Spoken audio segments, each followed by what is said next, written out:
How I denounce my blackness daily, or tales from a black woman working in higher ed, or when white privilege and black privilege collide. Stupid ass motherfuckers keep trying to antagonize me. I make excuses for them, pass off their ignorance as just innocent curiosity.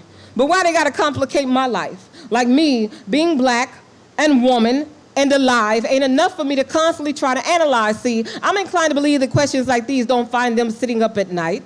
They don't constantly have to use their brain as a filter to sit their thoughts through instead of their mouth.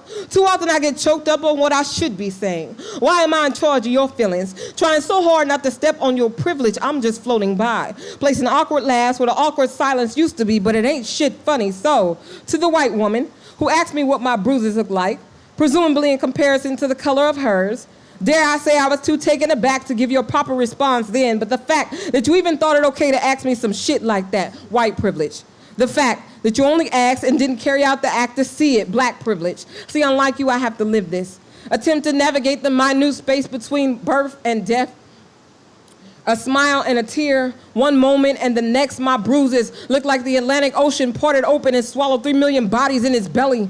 My bruises look like the ring being the only ID Emmett Till's corpse could carry. My bruises look like a whip, lashing amnesia to Toby forgetting his name was Kunta. 1 foot, bullet to the head, broken ribs, gouged eyes, severed tongues, sound like a horror movie. That's Mamie Till's story, Sabrina Fulton's story, Coretta Scott King's story. It's my testimony. This body be the pulpit. This life is a sermon. My bruises look like having to teach you this, like the souls of black folk, double consciousness. See, the fact that you spend your whole life making a living, white privilege. The fact that I spend my whole life thinking about dying, black privilege, but you want to know what my bruises look like. Like me being black, woman, and alive, and enough for me to have to analyze, my bruises look like this moment. Like me channeling all this rage in a paper and pen instead of your face and my fist. My bruises look like Trayvon Martin, look like I'm regurgitating on 400 years of oppression. My bruises look like Selma, Montgomery, Baltimore, Ferguson, like Oakland, look like I'm burning, man. Can't you see a body on fire?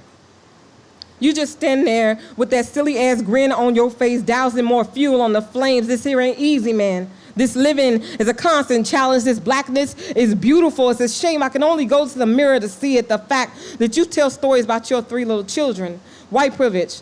The fact that I wrestled with naming mine beloved, black privilege. My bruises look like I bite my tongue so hard last night I almost swallowed it. Look like my hands stay at 10 and 2. I make no sudden movements. My bruises look like Sandra Bland, a hashtag. Look like the police can turn my eulogy into a suicide note. Look like Texas, rewriting history to call slaves, workers, and the slave trade a migration riddle. What is another word for a black family reunion? A graveyard.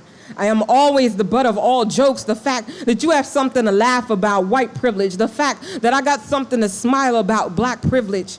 You ask me what my bruises look like. The fact you don't see the irony, white privilege. The fact that I'm standing here as the evidence, black privilege. Because if a black body ain't the most obvious example of scarring and healing, then truly, I can't tell you what is.